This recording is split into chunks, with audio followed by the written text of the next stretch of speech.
정의라든지 진단에서 아마 들으셔서 이제 실질적으로 이제 외래 아마 치매 환자 비슷한 분들이 이렇게 오실 경우가 아마 많이 있을 겁니다. 그래서 그런 환자분들 어떻게 이제 약물 치료하는지 또 예방에 대해서 또 어떻게 해야 되는지에 대해서 제가 설명을 드리도록 하겠습니다.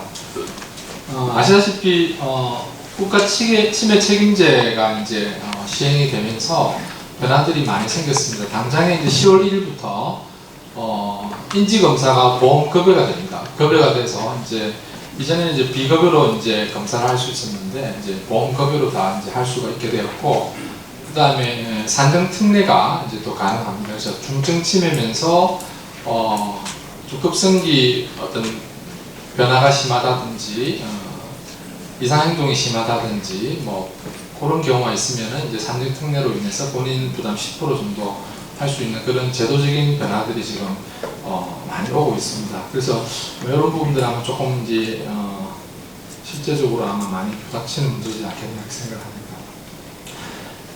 디멘시아 환자를 이제 치료를 하다 보면 이 과연 치료가 될 것이냐, 치료도 뭐 별 변화도 없는데 이거 어떻게 될까 이런 아마 고민들을 많이 하시고 저도 마찬가지인데요. 실질적으로 이제 저희들이 진정한 치료라는 건 이제 프로그레션이 슬로잉이 되고 혹은 어떤 인지 기능이나 여러 가지 이제 뇌 기능이 유지가 되거나 혹은 제일 좋은 거는 이제 리스토레이션 되는 게 제일 원하는 바지만 실질적으로는 심토마틱한 그런 베니핏이 현재까지는 알려져 있습니다. 그래서 현재까지로는 심토마틱 베니핏에 대한 부분이 이제 주로 약물이 이제 개발되어 있고, 이 부분에 대해서는 이제 현재 많은 리서치와 연구를 하고 있기 때문에 이 부분에 잠깐 언급을 하도록 하겠습니다. 한마디로 치매 치료는 이제 크게 두 가지로 나눌 수가 있습니다. 주 증상이 이제 주로 이제 인지 증상이라고 할 수 있겠죠. 그래서 길을 잃는다든지 기억력이 떨어진다, 혹은 뭐 일상생활 기능자가 있다. 그러면 이제 이런 인지 기능을 향상시키는 약을 쓰는 것이 이제 주 치료 어떤 핵심 이제 방향이 되겠고, 그 다음에 동반되는 이제 수반 증상들이 있습니다. 결국 이제 인지가 떨어지면서 이상행동이나 성격 변화가 동반이 되겠죠. 그러면 화를 잘 낸다든지, 밤에 잠을 안 잔다든지, 뭐 저녁에 막 뛰쳐나가는 경우도 있고, 그 다음에 뭐 심하면 이제 폭력적이 되기도 되고, 어제 이제 제 환자 한 분 입원하셨는데 이제 그분은 부인한테만 폭력적이래요. 그래서 부인한테 뭐 심하면 이제 부엌칼을 막 들고 이제 유협을 할 정도로 상당히 이제 그런 어그레션이 심한 경우가 있습니다. 그런 경우에 과연 어떻게 조절할 것이냐, 이런 경우에 이제 이런 이제 불면증에 대한 조절 약물, 망상이 있으면 어떤 항정신병약을 쓴다든지, 그 다음에 이제 우울증이 있어서 아무것도 하지 않고 디프레시브 무드가 너무 심하면 당우울제나 이런 약들을 또 쓸 수가 있겠습니다. 그래서 오늘은 제가 이 부분을 전부 다 커버하려면 시간이 너무 모자라서 다음에 기회를 주시면 제가 이쪽을 조금 더 말씀을 드릴 수 있습니다. 오늘은 주로 이제 레프트 사이드 쪽으로 주로 말씀을 드리도록 하겠습니다. 일반적인 치매의 어떤 내추럴 히스토리가 보통 아까 말씀드린 대로 노멀 에이징 스테이트에서 MCI로 진행했다가 이제 초기 치매로 갔다가 그 다음에 이제 중기로 가면 이상 행동이 생기고 널싱홈으로 가고 결국은 이제 사망, 이런 이제 과정을 거치는데 전체적인 이제 코스를 보자에 물어보죠. 치매 걸리면 뭐 몇 세까지 삽니까? 아니면 언제까지 이제 진행이 됩니까? 이렇게 얘기를 많이 하는데, 현재 알려진 바로는 뭐 증상 있고 나서 한 10년에서 12년 이렇게 얘기를 합니다. 그래서 보통 그 정도 보면 되는데, 또 이제 사람마다 좀 다르기 때문에 어떤 경우는 뭐 7, 8년 만에 급격하게 나빠지는 경우도 있고, 어떤 경우는 15년 이상 이렇게 안정적으로 가는 그런 분들이 있습니다. 그래서 그거는 이제 환자 상태에 따라 조금 다를 수 있고, 치료를 또 얼마나 조기에 적절하게 하냐에 따라서 어떤 진행 정도가 좀 이렇게 변화도 생길 수 있기 때문에 관심을 좀 가져야 되지 않겠나 생각합니다. 결국 이제 알츠하이머 디멘시아 혹은 일반적인 디멘시아 환자의 치료의 고울은 결국 퀄리티 오브 라이프를 유지시켜주고, 펑션은 최대한 올려주고, 인지는 스테빌라이징 시키고, 무드나 비헤이비어 프로블럼을 조절해주고, 케어기버의 어떤 벌든을 줄여주는 이 5가지가 어떤 트리트먼트 고울이라고 할 수가 있겠습니다. 그래서 이런 이제 알츠하이머 병 대표적인 이제 치매 원인이 제가 알츠하이머 병 이야기했는데, 현재까지는 이렇게 이제 이상행동이 있을 때 항정신병 약을 쓰고 어떤 생화학적 결손 때문에 콜리네스 이니비터를 이렇게 쓰는 요 두 가지가 지금 현재까지 이제 사용되는 약물이고 요 앞부분은 아직까지는 이제 승인을 받지 못한 그런 약물이 되겠습니다. 이제 계속 연구 중인 그런 분야가 되겠고요. 그리고 이제 치매 환자 치료 효과를 보시면 치료를 하지 않았을 때 요렇게 이제 진행이 되는데 약물 치료하면 좀 상당히 진행을 억제를 하는 거죠. 그리고 초기 상태가 좀 길어지고 환자의 삶의 질을 올려줄 수 있는 그런 부분이 있기 때문에 이런 치료에 대한 부분들이 상당히 중요하다고 되어 있습니다. 그래서 일반적으로 이제 약을 쓰면은 요 정도로 좋아진다고 되어 있습니다. 그래서 처음부터 약을 쓰면은 이렇게 펑셔널하게 쭉 유지가 되는데 약 쓰지 않은 환자하고 이렇게 차이가 나고요. 만약에 쓰다가 중간에 끊었다가 다시 쓰게 되면 처음보다 이렇게 좋아지게는 할 수 없다라고 해서 많은 연구가 이렇게 되어 있으면서 캐치업을 못한다라고 되어 있습니다. 그래서 초반에 early detection에서 early treatment가 중요하다라고 되어 있겠습니다. 일반적인 이제 알츠하이머 디멘시아의 어떤 약물 개발을 보시면 초반에 이제 1993년도에 타크린이라는 약이 처음에 개발되었는데 이 타크린은 콜린 에스트라제를 이제 이니비션 시켜서 아시콜린 분비를 증가시키는 약인데 이 강독성이 심해서 이제 이 약은 이제 결국은 이제 시장에서 사라졌습니다. 그 이후로 1997년도에 도네페질이 나왔고 2000년도에 리바스틱이라는 약이 나왔고 2001년도에 갈란타민이 나왔고 2003년도에 메만틴 이렇게 현재까지 나온 약이 총 4가지 정도 된다고 생각하시면 돼요. 도네페질이 이제 벌써 지금 20년이 다 됐는데 아직까지도 이제 가장 많이 쓰는 그런 약물이 되겠습니다. 이게 이제 아시콜린 분해 효소 억제제인데요. 3가지가 있습니다. 도네페질, 리바스티그민, 갈란타민이 있고 작용 기전은 대부분 다 아시콜린 에스트라제 이니비터라고 되어 있고 리바스티그민은 뷰티리콜린 에스트라제 이니비터 역할도 같이 한다라고 되어 있고요. 거의 기전은 비슷하다고 보시면 됩니다. 부작용도 비슷합니다. 오심, 설사, 구토 이런 것들 소화기 어떤 부작용들이 심하기 때문에 이런 부분들을 이제 주의 깊게 생각하셔야 되고 갈란타민 같은 경우는 아시콜린 이니비터면서 니코티닉 아시콜린 리셉터를 모듈레이션하는 효과가 있다라고 이제 알려져 있습니다. 그 다음에 이제 NMDA 리셉터 수용체 기량제 리셉터 블락이죠. 이게 대표적인 약이 이제 메만틴이라는 약이고 이 경우는 중등도 이상인 경우에 쓸 수가 있고요. 부작용은 약간 어지러움이나 두통이 있는데 보통 아시콜린 에스트라제 이니비터에 비해서는 별로 부작용이 적습니다. 이 약은 이제 단독으로 쓸 수도 있겠지만 컨비네이션해서 같이 쓸 수가 있습니다. 그래서 알츠하이머의 패토제네시스는 아까 좀 아마 말씀드리셔서 제가 넘어가도록 하겠습니다. 그래서 이런 콜린의 시스템이 이제 뉴런과 뉴런 사이에 아시콜린이 분비되면 뉴런과 뉴런 사이에 뉴런 트랜스미터가 결국은 어떤 익사이테이터리 이펙트를 나타내는데 이 너브 터미널에서 아시콜린이 분비되는데 이거를 이제 에스트레자가 이제 이니비션 시키지 않습니까? 그러면 이 아시콜린 분비가 줄어드는데 이 아시콜린 에스트라제를 억제를 하니까 실제 연저 부위에 아시콜린이 증가되어서 결국은 뇌기능 향상에 도움이 된다라는 그런 기전으로 생각하시면 되겠습니다. 물론 이제 이 아시콜린 에스트라제 이니비터 말고도 어떤 프리커서 개념의 어떤 약들도 있었고요. 그 다음 무스카리닉 아고니스트, 니코티닉 아고니스트도 있었지만 앞에 말한 아시콜린 에스트라제 이니비터보다는 효과가 없고 부작용이 심해서 현재는 이제 사용이 거의 되지 않는다고 보시면 되겠습니다. 요거는 이제 각각 약물의 어떤 파마콜로지컬 특징을 보시면 되는데 책에 있으니까 한번 참고로 하시면 되겠습니다.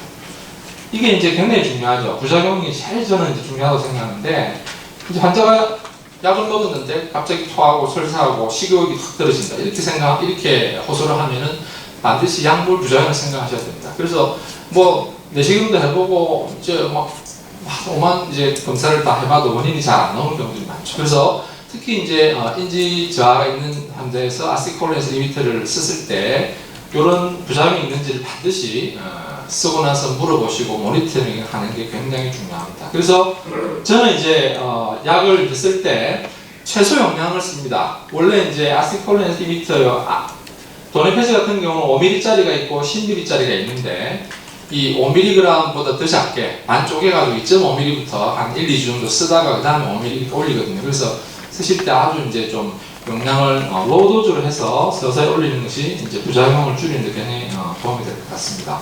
아세트콜린 이틀 쓰면 결국 인지 기능이 좋아지느냐? 대조군에 비해서 이렇게 보면 의미있게 좋아지죠. 근데 이 효과가 그러면 몇 년 가느냐? 현재까지 랜더마이즈 컨트롤 트라이얼에서는 이제 보통 6개월에서 1년 정도의 효과가 있다고 이제 알려져 있는데 롱텀하게 그러면 뭐 3년, 5년 우리 약을 쓸 수 있지 않겠습니까? 롱텀 이펙트가 있느냐? 그래서 거기에 대한 연구들도 많이 있었는데 롱텀 이펙트도 현재까지는 있다고 지금 생각을 하고 있습니다.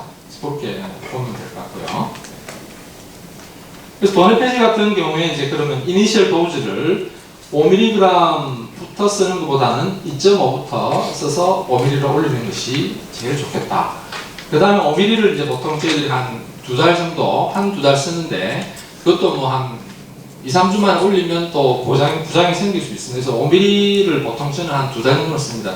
2달 쓰다가 경과를 좀 보고 부작용이 없으면 그 다음에 이제 10mm 정도 올립니다. 올리고 이 10mm를 좀 유지하다가 또 환자가 또 진행이 되면은 또 24mm짜리가 있거든요. 그래서 이렇게 증량하는 그런 스트래티지를 가지고 제가 약을 쓰고 있고 갈란테민 같은 경우는 처음에 이제 이게 예전에 4mm BID로 썼는데 이제 8mm짜리 QD 용법이 있기 때문에 8mm, 16mm, 24mm 이렇게 해서 세 단계로 이렇게 약을 올려서 사용을 할 수가 있습니다.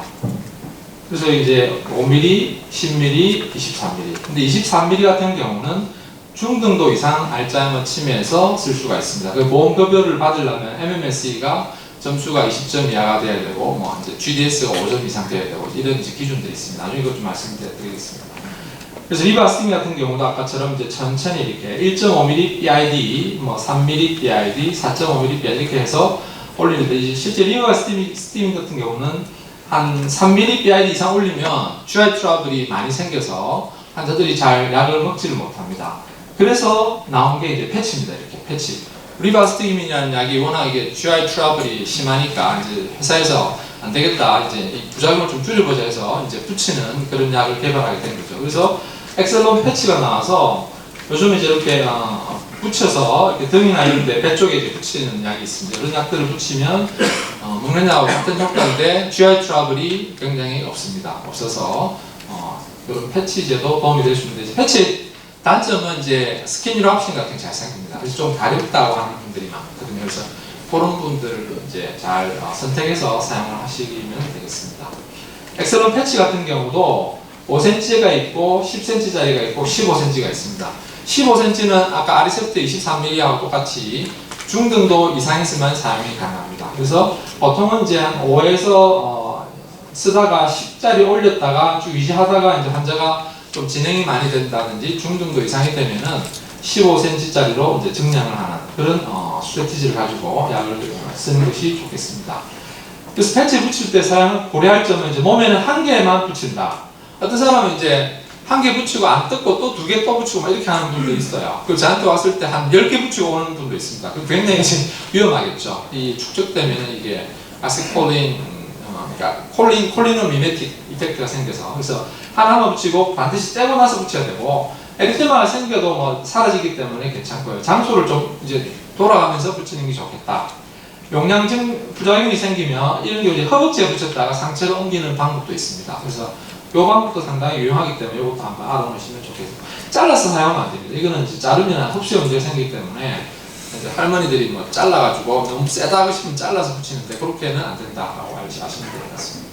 그래서 이런 아세트콜린 분해 효소 억제제 현실 보시면 완치를 바랄 수는 없고 진행을 조금 느리게 할 수는 있고 어떤 경우는 효과가 없는 경우도 있습니다.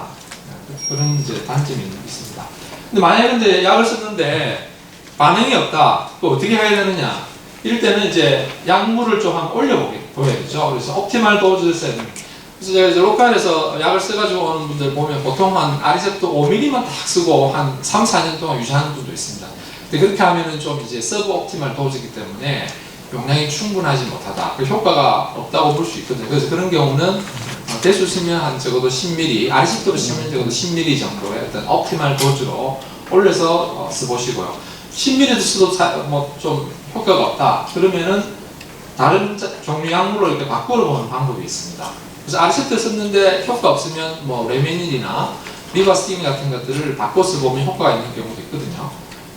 그 다음에 이제 콜린분해 흡수제가 또 도움이 안 되면 미만틴, 이건 이제 기전이 좀 다른 약이니까 바꿔서 사용을 할 수도 있고요. 그 다음에 미만틴을 추가, 컨비네이션을 쓸 수, 요즘은 이제 두 개를 같이 써도 의료보험 적용이 되기 때문에 보험 기준에 맞으면 두 개를 같이 쓰는 방법도 있습니다. 그럼 언제 그러면 이 약을 쓰다가 중단해야 되느냐?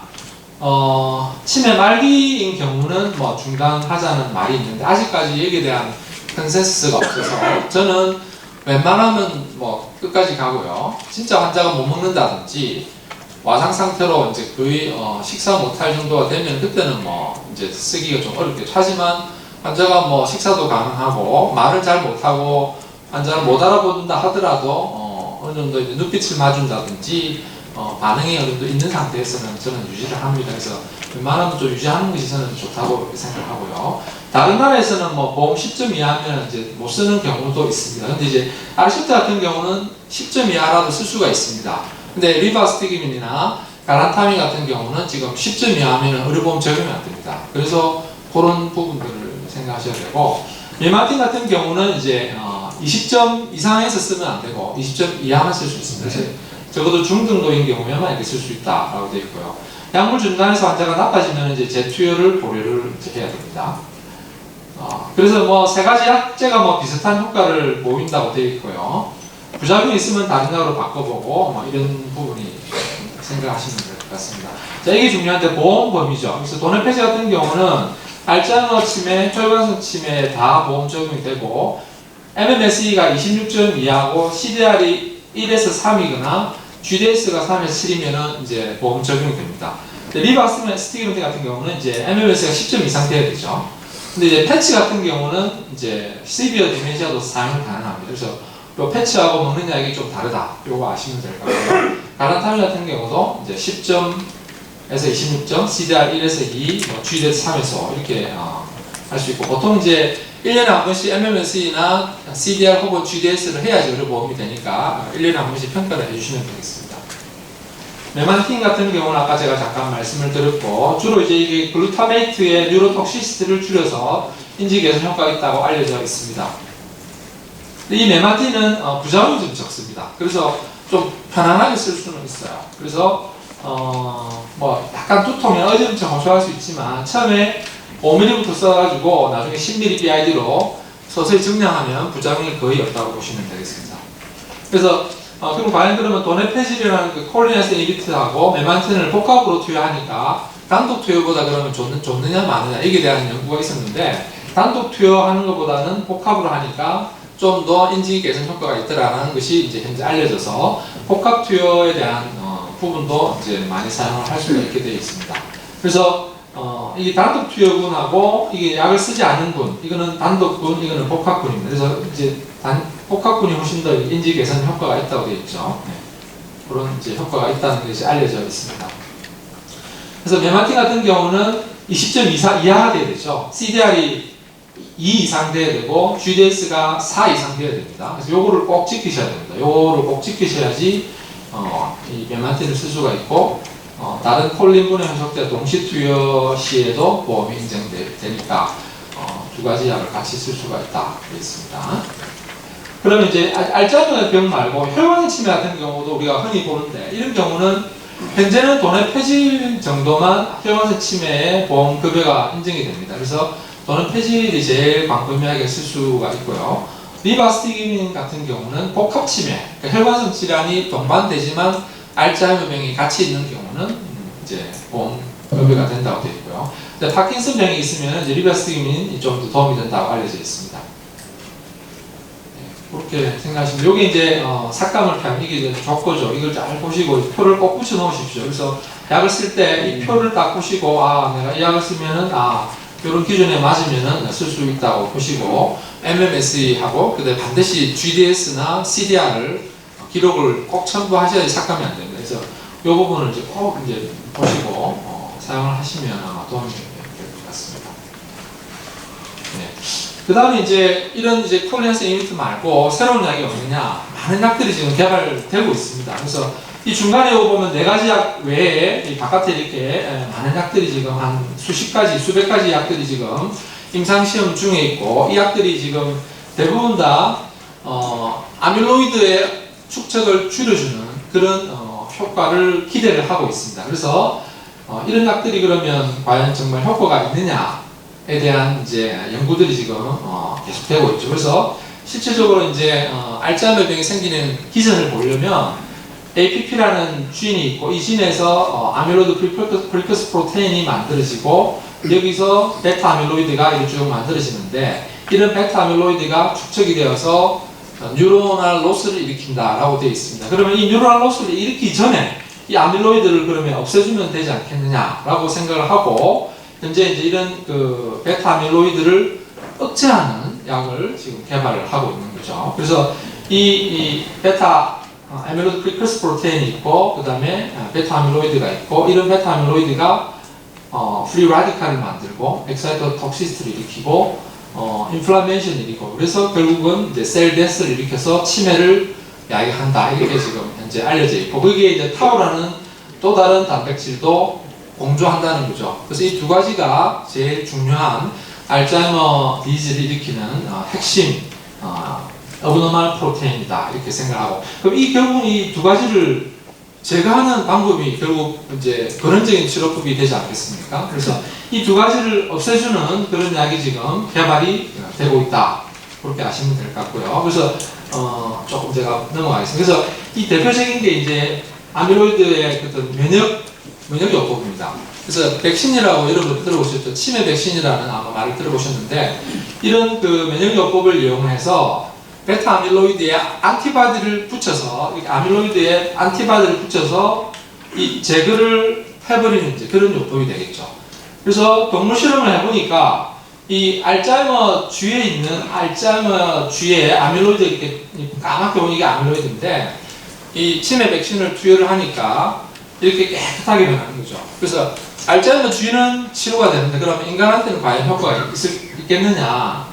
그래서 지금 이제 사람한테 지금 치료를 하고 있습니다. 이게 보면 빨갛게 보면 이게 이제 아밀로이드가 축적된 상태인데, 알츠하이머 병 환자입니다. 이 환자한테 베타 아밀로이드를 제거하는 간테네루맙이라는 약을 써보니까 이렇게 없어진다는 거죠. 그래서 지금 이 약이 이제 이런 약들이 지금 각광을 받고 있고, 현재 대규모 임상 시험 중에 있습니다. 그래서 이 연구가 아마 성공이 되면 근원적으로 이제 베타 아밀로이드를 제거하는 약물을 이제 우리가 맞을 수가 있겠죠. 보통 이게 이제 주사제가 많고요. 주사제도 있고, 서브큐로 줄 수도 있고, 그 다음에 경부제도 있습니다. 그래서 다양한 어떤 방법으로 지금 이제 약물이 이제 개발되고 있습니다. 그래서 아마 현재 앞으로 5년에서 한 10년 정도 되면은 이 대규모 연구 결과가 나오기 때문에 베타 아밀로이드를 없애주는 그런 치매 백신을 맞을 수 있는 그런 기회가 있지 않겠나, 이렇게 생각을 합니다. 그래서 이게 이제 알츠하이머 병의 다양한 기전을 하나로 이제 뭉친 것, 보여드리는 건데, 제일 중요한 것이 이 아밀로이드, 베타 아밀로이드 플락이죠. 이 플락을 없애주고, 그 다음에 뉴로필 탱글도 줄여주고, 뉴로 인플라메이션을 막아주면 아마도 알츠하이머 병이 근원적으로 치료되지 않겠느냐, 이렇게 지금 기대를 하고 있고, 현재로는 이제 한 가지 약으로만 안 되니까 복합으로 쓰자. 그래서 컨비네이션으로 약물 치료하는 방법들이 개발되고 있습니다. 현재 에이즈도 지금 이제 멀티플 드럭 타깃이라서 약을 많이 쓰지 않습니까? 쓰서 이제 거의 많은 이제 그 에이즈 치료가 되고 있지 않습니까? 마찬가지로 알츠하이머 병도 이런 다양한 기전의 어떤 약들을 컨비네이션을 쓰면 아마 좋아지지 않겠느냐, 이렇게 제 연구자들이 기대를 하고 있습니다. 그런 결과들이 이제 나오기를 기대를 하고 있고요. 이런 이제 아까 아시콜린에서 이니트 말고도 아까 제가 말씀드린 치매 백신이라든지 신경성장 인자, 항산화제 이런 약들도 지금 개발되고 있고, 그 외에도 이제 뇌를 활성화시켜주는 여러 가지 방법들이 여러 가지 이제 연구들이 많이 개발되어 있습니다.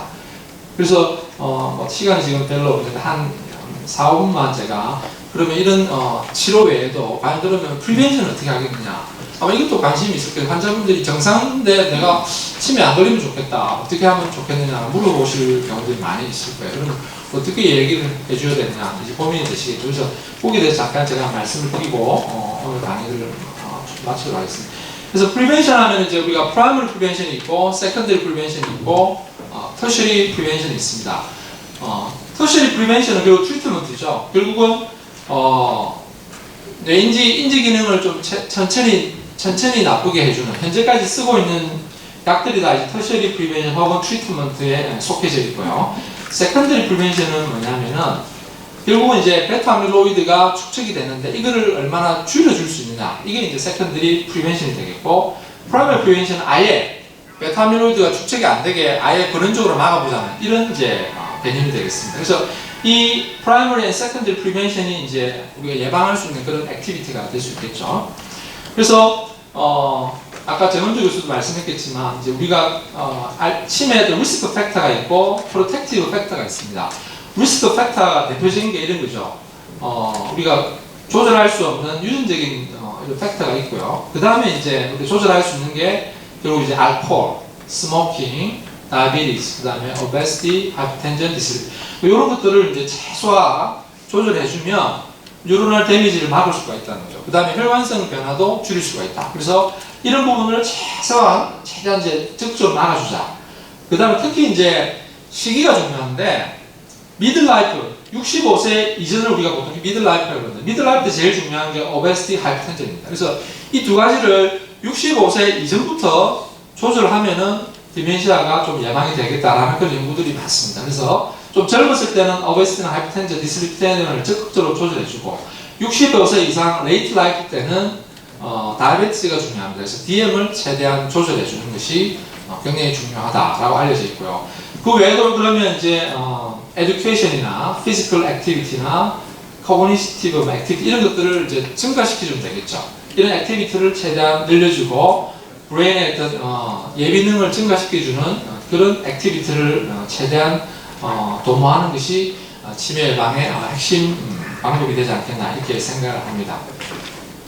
그래서 최근에 이제 핑거 스타디라고 핀란드에 이제 핀란드에 있는 그 환자를 대상으로 어떤 연구를 했냐면은 이런 리스크 팩터를 가진 그 고위험군 엘들리 피플에게 4가지 방법을 이제 사용했습니다. 다이어트, 그러니까 뇌에 좋은 다이어트를 사용을 하고, 그 다음에 엑서사이즈를 적극적으로 시키고, 그 다음에 인지 훈련을 시키고, 혈관성 위험 인자를 조절해주는 교육을 시키니까 컨트롤군에 비해서 2년 지나니까 어떻게 됐을까요? 2년 지나니까 인지 기능이 좋아지더라는 거죠. 이 보시면은 토탈 스코어가 있는데 이 점수가 의미 있게 컨트롤군에 비해서 인지 기능 개선 효과가 있다는 그런 연구 결과가 란셋에 발표가 됐습니다. 2015년도에. 그래서 이것이 뭘 의미하냐면 아까 말씀드린 4가지 방법을 적절하게 이용을 하면 결국 뇌에 있는 어떤 예비 능력을 증가시키고 뉴로 프로텍션이 생겨서 인지 기능 개선 효과가 있더라는 거죠. 그래서 저는 이제 환자들에게 이제 이 4가지 방법을 꼭 이야기를 합니다. 이 4가지 방법을 적극적으로 활용을 하고 일상생활에 이제 실천할 수 있도록 교육을 철저하게 시키면 이분들이 나중에 치매로 더 안 가는 거죠. 그러면 우리나라의 치매 프레버런스가 줄어듭니다. 그래서 여러분들이 이제 일선에서 지금 프라이머리 이제 피지션 케어도 하시고 개업하고 계시는 분들이기 때문에 저는 사실은 예방이 더 중요하다고 생각하거든요. 이런 예방에 대해서 철저하게 이제 관리하고 교육을 하시는 것이 대단히 중요하다 이렇게 생각을 합니다. 그래서 이제 우리나라에서도 이제 이런 예방에 대한 이제 연구들이 있었습니다. 그래서 경도 인지장애 환자한테 인지 훈련을 시키면 과연 그러면 인지 기능이 개선될 것이냐. 그래서 우리나라에 25개 다기관에서 연구를 했습니다. 해보니까 어떻게 좋아졌죠? 컨트롤군에 비해서 이 인터벤션을 하니까 인지 개선 효과가 뚜렷하게 있더라. 이제 그래서 이게 최근에 중요한 저널에 발표까지 되었습니다. 그래서 마지막으로 이제 정리를 하면 결국 이제 우리가 디멘시아를 예방하기 위해서 3가지의 어떤 방법을 사용한다고 되어 있습니다. 어떤 거냐면 브레인의 cognitive reserve를 최대한 증가시키자. 그걸 하려면 education 중요하고요. 그 다음에 cognitive training이 중요하고 exercise가 중요하고 social networking을 증가시키고 우울증을 줄여준다. 이 5가지가 굉장히 중요하다고 되어 있고 그 다음에 이제 브레인 데미지를 최대한 줄여보자. 그러면 결국은 이제 리스크 팩터 조절이겠죠. 오베시티 줄여주고 스모킹 줄이고 그 다음에 다이어베티즈나 하이퍼텐션이나 콜레스테롤을 적절하게 조절해주면 브레인 데미지를 감소시킬 수 있다. 그 다음에 이제 뉴로 인플라메이션을 감소시키자. 이거는 뭐냐면 NSAID 같은 이런 이제 안티 인플라메이터리 에이전트도 좀 도움이 될 수 있다고 되어 있고요. 엑서사이즈가 이런 이펙트가 있고 그 다음에 다이어트 같은 것들이 이런 이펙트가 있어요. 그래서 이런 3가지 3대 3가지 방법을 적절하게 환자나 보호자에게 교육시키고 실천을 시키면 예방이 가능하지 않겠느냐 이렇게 생각을 합니다.